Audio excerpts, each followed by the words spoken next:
Good morning बच्चों। आप सभी का पावन की इतिहास की कक्षा में बहुत बहुत स्वागत है, अभिनंदन है। हम पढ़ रहे हैं आपकी इतिहास की पुस्तक जिसका नाम है विश्व इतिहास के कुछ विषय। चलिए आपकी किताब खोलते हैं। आप लोग लगातार मुझे सब्सक्राइब कर रहे हैं, अच्छे कमेंट भी आ रहे हैं, उसके लिए आपका बहुत बहुत धन्यवाद। चलिए बात करते हैं आपका अध्याय नंबर 4 और ये आपका रिवीजन राउंड जो है चल रहा है। इसमें मात्र 2 पार्ट में ही आपका अध्याय जो है वो कंप्लीट मैंने किया है। तो चलिए पहले अध्याय में जो मुख्य बातें हम पढ़ने जा रहे हैं इस अध्याय से, और अध्याय का नाम है इस्लाम का उदय और विस्तार। अब इस नाम से ही कंफर्म हो जाता है कि कहीं ना कहीं हम इस्लाम धर्म के बारे में पूरी तरह से विस्तार तौर से वो पढ़ेंगे। ठीक है, तो आज जो पढ़ने वाले हैं सबसे पहले बात करते हैं कि इस्लाम का जो उदय हुआ उसके पीछे कारण क्या थे। अब कारण ये हो सकते हैं कि वहाँ का जो सामाजिक, आर्थिक, जो धार्मिक या राजनीतिक जीवन था उनमें ही ये कारण छिपे हुए थे, उसके बारे में हम चर्चा करेंगे। दूसरा होगा पैगंबर मोहम्मद जो इस धर्म के संस्थापक माने जाते हैं उनके बारे में पढ़ेंगे, और तीसरा उन्होंने क्या शिक्षा दी उनके बारे में हम पढ़ेंगे। ठीक है, तो ये 3 महत्वपूर्ण विषय आज के रहेंगे। चलिए बात करते हैं फटाफट करके। पहला, इस्लाम के उदय से पूर्व अरबों के जीवन की मुख्य विशेषताएं। जितना भी मैंने ब्लू लाइन किया है, अगर आपको इनको शॉर्ट्स नोट्स के जरिए लिखते हैं केवल मात्र इन्हीं को, तो आपका पूरा क्वेश्चन जो है हो जाता है। पहले जैसे कि सोचने का मतलब है कि इस्लाम से पूर्व अरब की जो समाज था उसकी जो दशा थी वो सोचनीय थी। ठीक है, समूचे रूप से कैसी थी, बहुत सोचनीय दशा थी। अरब जो समाज था वहाँ पर कोई राजनीतिक व्यवस्था था, कोई राजाओं के राज नहीं थे, कबीलाई व्यवस्था थी। कबीले क्या होते, जो छोटे छोटे जो है वो ग्रुप समूह थे, और वो आपस में लड़ते झगड़ते रहते थे, एक जगह से दूसरी जगह जो है जाते रहते थे, क्योंकि पशुओं के चारे के लिए या दूसरे पानी के लिए या कोई दूसरी चीज़ों के लिए वो एक जगह से दूसरा, मतलब स्थायी जीवन व्यतीत नहीं करते थे, खाना बदोश जीवन व्यतीत करते थे। ठीक है, और सबसे इम्पोर्टेंट कि स्त्रियों की जो स्थिति थी वो अत्यंत दयनीय थी, उन्हें केवल मात्र भोग विलास की वस्तु जो है वो समझा जाता था। ठीक है, और इन स्त्रियों को जो है सभी प्रकार के अधिकारों से वंचित किया हुआ था। तो ये स्त्रियों की स्थिति करते हैं कि बहुत ही खराब थी, और लोग कैसे थे, नैतिक दृष्टि से बहुत गिरे हुए। जो स्त्रियों के साथ बुरा व्यवहार करना, गलत व्यवहार करना, ये क्या है, नैतिकता का अच्छा प्रमाणिक नहीं है। तो गलत करना उसे कहते हैं अनैतिक होना। तो इस प्रकार की व्यवस्था वहाँ पर स्थापित थी। धोखा देना हो, भ्रष्टाचार करना हो, स्त्रियों की इज्जत लूटना हो, ये सारी सामान्य बात थी, उनके लिए कोई बड़ी बात नहीं थी। तो ये सामान्य बात से समझी जाती, आम बात जो है वो समझी जाती थी। ऐसा समाज उस समय था। मूर्ति पूजा का व्यापक प्रचलन था, और इसका जो है उदाहरण माना जाता है कि जहाँ पर मोहम्मद साहब का जन्म हुआ था मक्का में, वहाँ उसी ही जगह में उस समय लगभग 360 देवी देवताओं की पूजा जो है वो की जाती थी, और लोग बहुत अंधविश्वासी थे। जैसा कि आज जो है भारतवर्ष की स्थिति है कि बहुत सारे देवी देवताओं की पूजा की जाती है, और लोग आज भी बहुत अंधविश्वासों में विश्वास करते। तो यही स्थिति जो है क्या थी, इस्लाम से उदय से पूर्व जो है वो किसकी थी, हमने बात करी अरब समाज में, जहाँ पर जो है ये धर्म जो है वो फला फूला। ठीक है, तो अब इसी को ही विस्तृत तौर पर अगर 3 नंबर का क्वेश्चन आएगा तो यही आपके लिए काफ़ी होगा कि क्या स्थिति थी। अब करते हैं एक एक तरह से पारिवारिक व्यवस्था के, सामाजिक व्यवस्था में सबसे पहले इकाई आती हुआ था परिवार। तो परिवार कैसे थे, संयुक्त परिवार थे। संयुक्त का मतलब है बड़े परिवार थे, जितने भी भाई होते थे उनके सारे परिवार जो है वो एक साथ, चाहे चाचा ताया का जितना भी परिवार हो वो एक ही छत के नीचे रहते थे, तो उसे कहते थे संयुक्त परिवार व्यवस्था। और इसमें पिता प्रधान होता था, पित्रात्मक परिवार जो होता था, जो भी वयोवृद्ध, सबसे बड़ा परिवार में वयोवृद्ध होगा वो परिवार का मुखिया जो है वो होता था। ठीक है, इसलिए पुत्र का होना जो है वो अनिवार्य जो है वो माना जाता था। क्लियर हो गया, ये था परिवार। दूसरा, स्त्रियों की जो स्थिति, जिसके बारे में मैं कह चुका हूँ कि बहुत दयनीय स्थिति थी। जन्म पे ही उनको कई जगह दफना दिया जाता था, क्योंकि कोई भी पिता जो अपनी बेटी को इस तरह से नहीं देख सकता था जिस तरह का समाज वहाँ पर था। जिंदा जमीन में दफनाना, सोच सकते हैं कि क्या स्थिति जो है वो रही होगी। तो भोग विलास की केवल मात्र जो है वो स्त्रियां जो है वो रह गई थी, इसके अलावा कोई भी अधिकार उनको प्राप्त नहीं थे। शिक्षा की बात करें तो शिक्षा के तौर पर, क्योंकि जब शिक्षित नहीं है तभी स्त्रियों की दशा ये रही होगी, तो शिक्षा बहुत कम थी। चाहे स्त्रियों को तो बिल्कुल भी अधिकार नहीं था, लेकिन लोग भी जो है वो ज़्यादा पढ़े लिखे नहीं थे, अनपढ़ थे। लेकिन फिर भी यहाँ पर एक चीज़ सबसे जो इम्पोर्टेंट हुई कि कविता लिखन में जो है, कविता लेखन में सबसे ज़्यादा जो है अगर नाम आता है तो अरब समाज का जो है वो आता है। इस तरह से ये शिक्षा। चौथा आता है लोगों का नैतिक पतन, जिसकी बात हो भी चुकी है। अनैतिकता का बोलबाला हर जगह, क्योंकि छोटे छोटे कबीले थे आपस में और ये लड़ते झगड़ना, यही चीज़ें इन्होंने बचपन से सीखी थी। तो यही चीज़ें लूटमार करना, धोखा देना, शराब पीना, जुआ खेलना, स्त्रियों के साथ अनैतिक संबंध स्थापित करना, इस तरह का सारा जो है जो हम वातावरण था और नैतिक पूर्ण था। क्लियर है। पांचवा आता है मनोरंजन। कैसा मनोरंजन करते थे वो? नृत्य और गान, बांसुरी बजाना, गिटार बजाना, पशुओं की लड़ाइयाँ करवाना, शतरंज खेलना, शिकार खेलना, ये सारे जो साधन उनके मनोरंजन के थे। तो ये शॉर्ट नोट है एक तरह से मैंने बनाए ताकि आप आसानी से जो है वो लिख पाएँ। वेशभूषा कैसी थी? जैसे कि आपको अरब में बहुत गर्मी होती है, रेगिस्तानी अधिकतर जो ज़मीन है, और उसी तरह की उनकी वेशभूषा थी। जो स्त्रियां थी, अगर पुरुष की बात करें तो लंबा इस तरह का कुर्ता पजामा भी पहनते थे, इस तरह का बाद में जो है इस तरह का परिधान भी शामिल हो गया। लेडीज़ थी वो बुर्का पहनती थी। और इसके अतिरिक्त खाने की व्यवस्था करते हैं, भोजन की बात करते हैं तो गेहूँ, बाजरा, अंगूर, खुमानी, खजूर, सेब, बादाम और केले जो है यहाँ के जो प्रमुख जो है खाने की चीज़ें हैं। और ऊंट अगर बात करते हैं, पशु किनको पालते हैं तो ऊंट सर्वाधिक उनको पाला जाता था, भेड़ और बकरियों, और इन सब का मांस के लिए भी इस्तेमाल किया जाता था और बोझा ढोने के लिए भी काम जाता था। ऊंट का ऊंट हर प्रकार से जो उनके लिए फायदेमंद था। तो ये उनका वेशभूषा और भोजन। दास कि कुछ लोग जो कुछ परसेंटेज लोग ऐसे थे जो बड़े अमीर व्यक्ति भी थे, जिन्हें बाद में जो है शेख कहा जाने लगा। तो ये इन लोगों के अधीन जो है वो दास भी होते थे। दास कौन होते थे? जो गरीब होते थे या जिनको बंदी बना लिया जाता था युद्धों के समय में एक दूसरे के कबीलों को, तो उनको भी दास बनाया जाता था। गरीब बच्चे या कर्ज ना चुकाए जाने की स्थिति में जो माँ बाप थे वो अपने बच्चों को जो उनकी जगह रहन रख देते थे और दास बन जाते थे। तो इस प्रकार उन दासों से बड़े अमीर लोग जो वह काम करवाते थे। ठीक है, ये व्यवस्था जो है। अब ये पढ़ा हमने सामाजिक व्यवस्था के बारे में, कैसा समाज था। अब आता है आर्थिक जीवन। उनकी कमाई के साधन क्या थे? तो पहला जो आता है वो आता कृषि अधिकतर। लेकिन कृषि भी कैसी थी? पिछड़ी हुई कृषि थी। अधिकांश जो भूमि थी रेतली थी और 3-4 वर्षों के पश्चात ही वहाँ पर जो है वो पानी होता था। बहुत कम नदियाँ थी। मुख्य फसल थी खजूर, जिसकी बात हम कर चुके। खजूर, ये खजूर का पेड़ है। ठीक है। इनके अतिरिक्त गेहूं, बाजरा, अंगूर, खुमानी, जो कुछ जो क्षेत्र थे जहाँ पर नदियाँ थी उसके आसपास का जो क्षेत्र था वहाँ पर ये चीज़ें जो है उगती थी। तो इस प्रकार से बहुत कम पानी होने के कारण यहाँ पर जो बुनियादी सुविधाएं थी कृषि करने के लिए वो बहुत ही खराब परिस्थिति थी। रेगिस्तान होने के कारण कृषि बहुत जो है कम उपजाऊ थी। तो ये पहला जो है उनका व्यवसाय था। दूसरा जो व्यवसाय था वो था पशुपालन का। दूसरा व्यवसाय जो पशुपालन था उनमें पशुओं की बात हम कर चुके हैं। ऊंट, भेड़, बकरियां, ये जानवर पाले जाते थे। और किस लिए? इनका मांस खाने के लिए भी और इनको दूसरी चीज़ों को इस्तेमाल के लिए। जैसे कि अगर ऊंट की बात करें तो ऊंट उनके लिए जो देखिए इसको जो है रेगिस्तान का जहाज भी कहा जाता है। और ये एकमात्र ऐसा पशु था जो रेगिस्तान में लंबी दूरी तय करने के लिए जो इस्तेमाल किया जाता है, क्योंकि उनके पाँव कैसे होते हैं? बहुत ही चौड़े होते हैं जो धंसते नहीं हैं।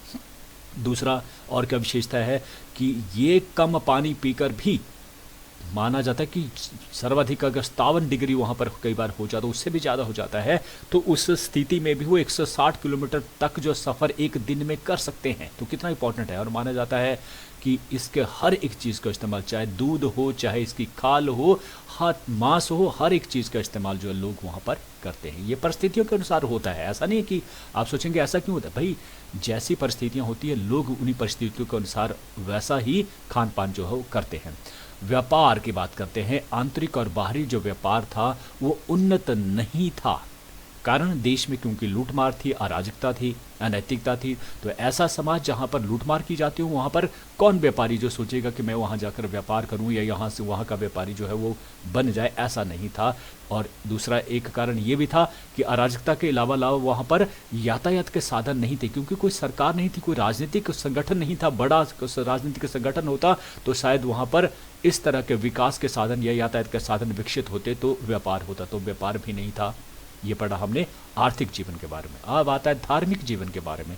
धार्मिक तौर पर भी वो पिछड़े होते, जिसकी बात मैं कर चुका हूँ कि केवल मात्र मक्का में ही 360 देवी देवताओं की पूजा जो है की जाती थी। उनका जो मुख्य देवता थे वो था हुबल।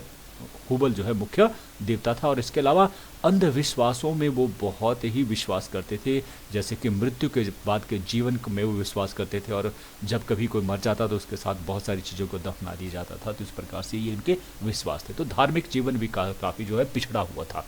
राजनीतिक जीवन की बात करते हैं, इसकी बात हम कर चुके हैं। कैसे थी? कबीलाई व्यवस्था थी, और कबीलों में जो शेख होते थे वो उनके बड़े जो है मुखिया होते थे, उनको शेख कहा जाता था।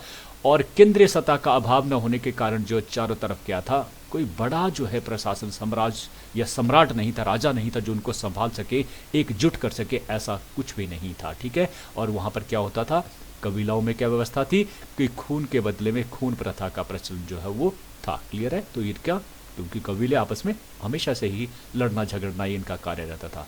निष्कर्ष होता है कि ये सभी कारण थे, चाहे सामाजिक हो, चाहे आर्थिक और राजनीतिक, जितने भी तौर पर जो हमने देखा वो कैसे था, पिछड़े हुए थे इस दृष्टिकोण से। तो और यही कारण था कि इस जगह के ऊपर इस्लाम का उदय हुआ, नया धर्म जो ईजाद हुआ। देखिए, जब पुराना जो है सिस्टम खराब होता है तो लोग नए सिस्टम का जो वेलकम करते हैं, स्वागत करते हैं, अन्यथा उनको जरूरत नहीं होती है। नई की एक्सेप्टेंस तभी होती है जब पुराना जो है वो खराब होता है। तो इसीलिए जो है माना जाता है कि ये स्थितियां खराब होने के कारण ही इस्लाम का जो है वो उदय हुआ। क्लियर हो गया जी?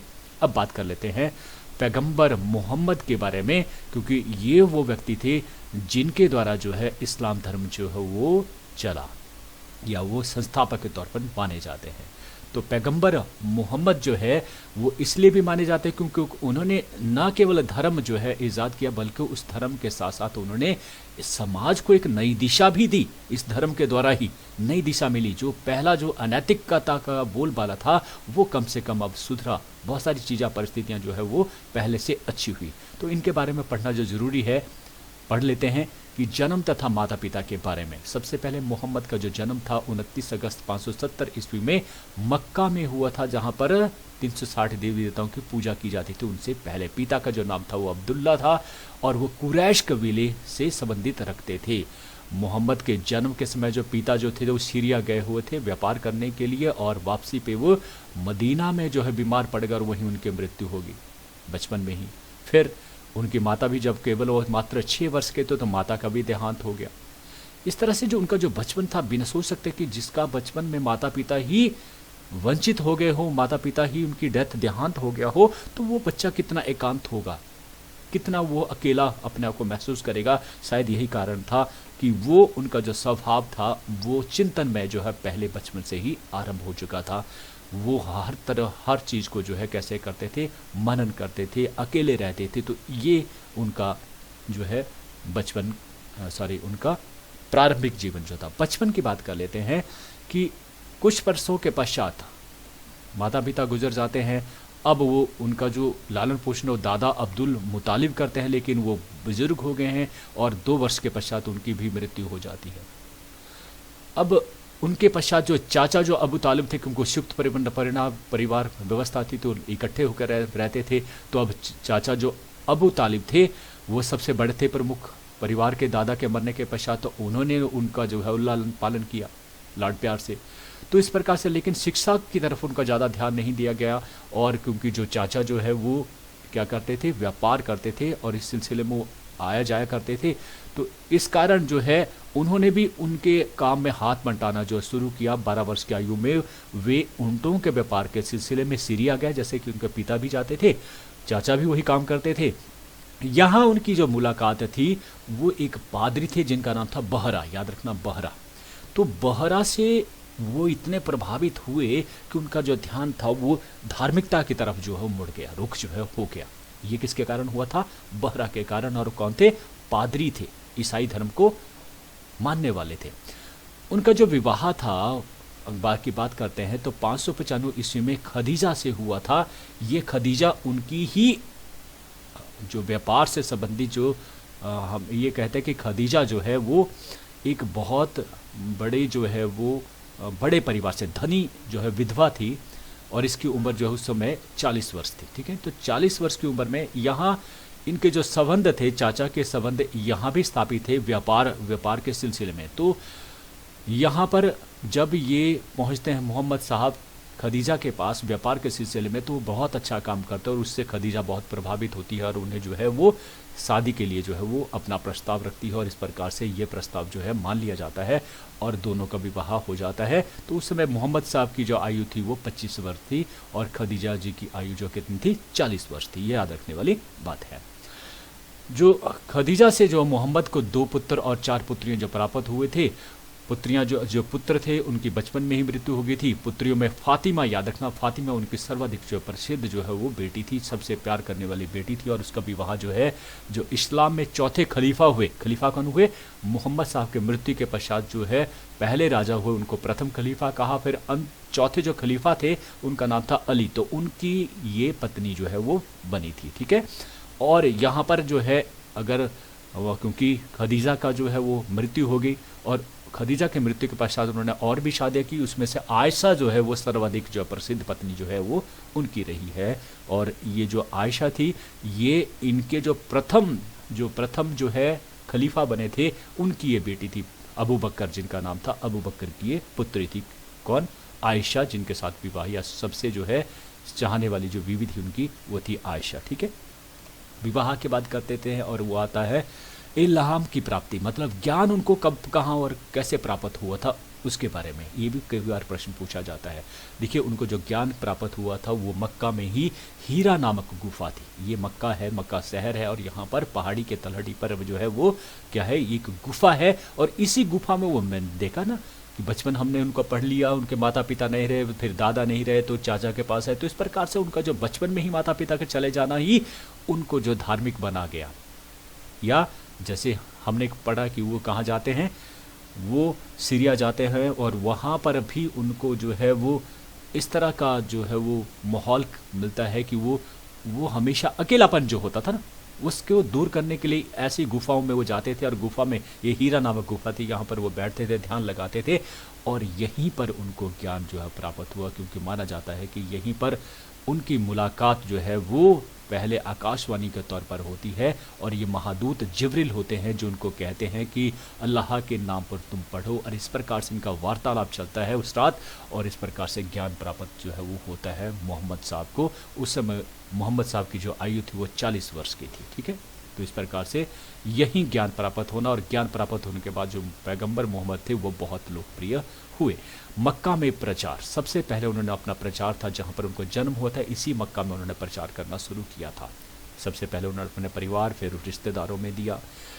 उसके सर्वप्रथम उनकी जो पत्नी थी खदीजा और जो पुत्रियों ने स्वीकार किया और उसके पश्चात जो है अली, अबू बकर, उस्मान आदि ने स्वीकार किया।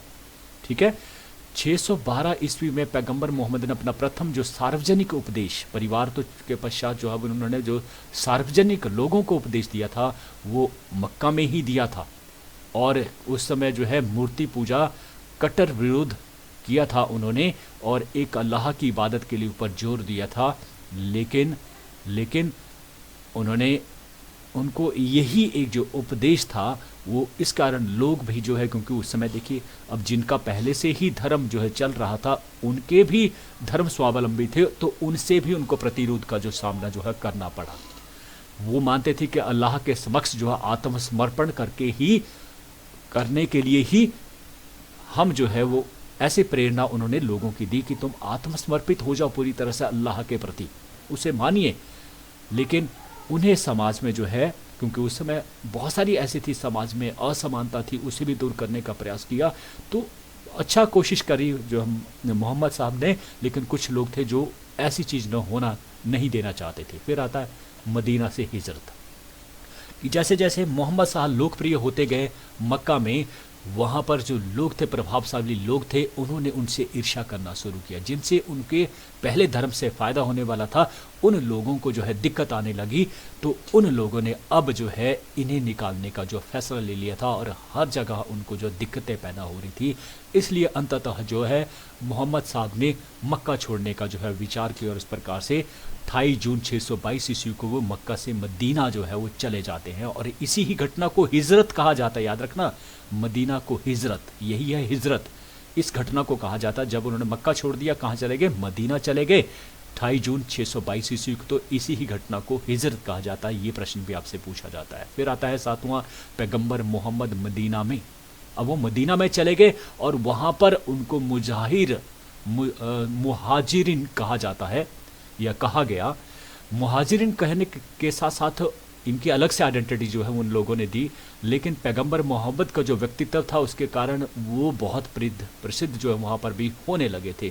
खासतौर पर यहूदियों के साथ सबसे पहले उनकी मित्रता हुई, लेकिन आहिस्ता आहिस्ता करके उनको अपना धार्मिक विश्वास था और उसी धार्मिक विश्वास के कारण यहूदियों के साथ उनका जो जो मित्रतापूर्ण व्यवहार था उसमें भी दरार आना जो है शुरू हो गई। तो इस प्रकार से अब वो धीरे धीरे मदीना में पैगंबर जो थे वो शक्तिशाली होने लगे थे, उनका प्रभाव जो है बढ़ने लगा था। फिर आता है पैगंबर मोहम्मद की मृत्यु कब प्राप्त हुए, याद रखना है उस समय जो सोमवार था 8 जून 632 ईस्वी को लगभग 62 वर्ष की आयु में उनकी जो पत्नी थी आयशा, जो सबसे प्रिय पत्नी थी, उनके घर में ही मदीना में उनका जो निधन हुआ था। माना जाता था उनको मैदनीन बुखार था और इस कारण उनकी जो मृत्यु हुई थी। ठीक है, तो ये पढ़ा हमने उनका जीवन, पूरा जीवन। अब सबसे इंपॉर्टेंट है वो आता है कि इस्लाम धर्म की शिक्षाएं, इसको बड़े ध्यान से आपने समझ लेना है, समझना है। याद अपने आप हो जाएगा, समझ जाएंगे तो अपने आप याद हो जाएगा। देखिए शिक्षाएं क्या थी, उनकी जो शिक्षाएं थी याद रखना बहुत ही सरल और प्रभावशाली थी। कोई भी चीज, देखिए इसका एग्जाम्पल मैं कहूँ, बहुत सारे लोग भाषण देते हैं, अच्छी बातें भी कहते हैं, लेकिन कुछ लोगों के पास इतना आर्ट होता है उस चीज को कहने का कि वो दिलों तक वो बात जो छू जाती है। ठीक है, तो ये जो तरीका था, ये जो है ये उनके पास था, लोगों को दिलों को जीतने का, जादुई प्रभाव डालने का जो है ये उनके पास तो था। इसलिए जो है इस्लाम धर्म को लोगों ने अपनाया और इनकी जो शिक्षाएं थी वो कैसी थी, सरल थी, जिनको हम पढ़ने जा रहे हैं। ठीक है, तो इसकी जानकारी कहाँ से मिलती है जो शिक्षाएं, वो है कुरान, जो पुस्तक लिखी गई धार्मिक पुस्तक, सबसे पवित्र पुस्तक अगर जो इस्लाम में मानी जाती है वो कुरान है। जैसे जो है, जैसे हमारी जो है भगवत गीता है, अगर हम बात करते हैं सिखों की तो इनकी आता है गुरु ग्रंथ साहिब, अगर हम बात करते हैं ईसाइयों की तो इनकी आती है बाइबल। तो सभी की अपनी अपनी धार्मिक पुस्तक है। तो इस प्रकार से कुरान जो है इस्लाम धर्म की सबसे पवित्र पुस्तक है, तो कुरान से मिलता है। और एक और पुस्तक है जिसका नाम है हदीथ, ये पैगंबर मोहम्मद के बचपन की जो कहानियां हैं उससे ये वहां से भी जो है कुछ शिक्षाएं ली गई हैं। ठीक है, अब शिक्षाएं पढ़ लेते हैं फटाफट करके। नंबर 1, अल्लाह एक है, कि तुम जो इधर उधर भटक रहे हो ना, 360 देवी देवताओं की पूजा कर, उससे हटने के लिए उन्होंने क्या कहा, अल्लाह एक है। एक ईश्वर है जो सर्वशक्तिमान है, सर्वोच्च है, जिसने संसार की रचना की, पालन किया, विनाशक वही है एक। उसकी मर्जी से कोई भी जो है एक भी पत्ता नहीं हिल सकता है। इसलिए उन्होंने कहा कि क्या करो, केवल मात्र अल्लाह की पूजा करो, एक इबादत करो, एक अल्लाह को मानो, और सभी देवताओं को उन्होंने नकार दिया। ठीक है, तो ये हुआ पहली उन्होंने शिक्षा दी। दूसरा उन्होंने कहा इसके लिए इस्लाम के लिए जो मूल स्तंभ जो है बनाए गए, और वो मूल स्तंभ थे 5, कलमा पढ़ना, नमाज पढ़ना, रोजा रखना, जकात और हज। मूल स्तंभ याद रखना, मूल स्तंभ का मतलब हुआ जब कोई इमारत बनती है तो उसके जो नींव होती है या मूल के जो स्तंभ होते हैं जिनके ऊपर पूरी इमारत जो टिकी होती है, अगर उनको हटा दिया जाए तो ढह जाती है पूरी इमारत। तो वैसे ही इस्लाम के ये जो स्तंभ हैं, इनके ऊपर ही ये पूरा का पूरा जो धर्म है वो टिका हुआ है। जिस दिन ये 5 खत्म हो जाएंगे ये धर्म खत्म हो जाएगा। तो इसलिए दूसरी जो शिक्षा थी वो सबसे इंपॉर्टेंट शिक्षा मानी गई। पहले तो लोगों का सभी देवी देवताओं की तरफ से जो इनको मानते थे उनसे हटाने जाना और एक अल्लाह की पूजा किए जाना। फिर आता है कलमा पढ़ना, नमाज पढ़ना, रोजा रखना, जकात और हज, जिसे कहते हैं 5 मूल स्तंभ। ये कई बार पूछा जाता है, एक एक करके पढ़ लेते हैं। कलमा पढ़ना, कलमा जो है एक अरबी घोषणा है, अरबी शब्दों में एक घोषणा है। आपने हर सुबह जो इसको पढ़ते सुनते होंगे, ला इलाहा इल्लल्लाह मुहम्मद रसूल अल्लाह। हिंदी में इसका मतलब हुआ कि अल्लाह के सिवा और कोई परमेश्वर नहीं है और मोहम्मद अल्लाह के रसूल प्रेषित है। ठीक है, ये क्या है, रसूल है, प्रेषित हैं। इनके द्वारा ही परमेश्वर अपने जो बातें हैं वो आप तक पहुंच जाता है। तो इस तरह से जो है वो पैगंबर मोहम्मद को जो है वो इस कलमा में जो है वो बताया गया। फिर नमाज पढ़ना, नमाज पढ़ना जो है हर एक इस्लाम को मानने वाला जो आदमी है, ये अरबी भाषा में ही जो है वो किया जाता है नमाज पढ़ना। और ये नमाज पढ़ने का एक तरीका है कि मक्का की तरफ जो है मुंह कर दिया जाता है, मक्का की दिशा में जो मुंह किया जाता है, और इस तरह से नमाज जो है दिन में 5 बार जो है वो पढ़ी जाती है।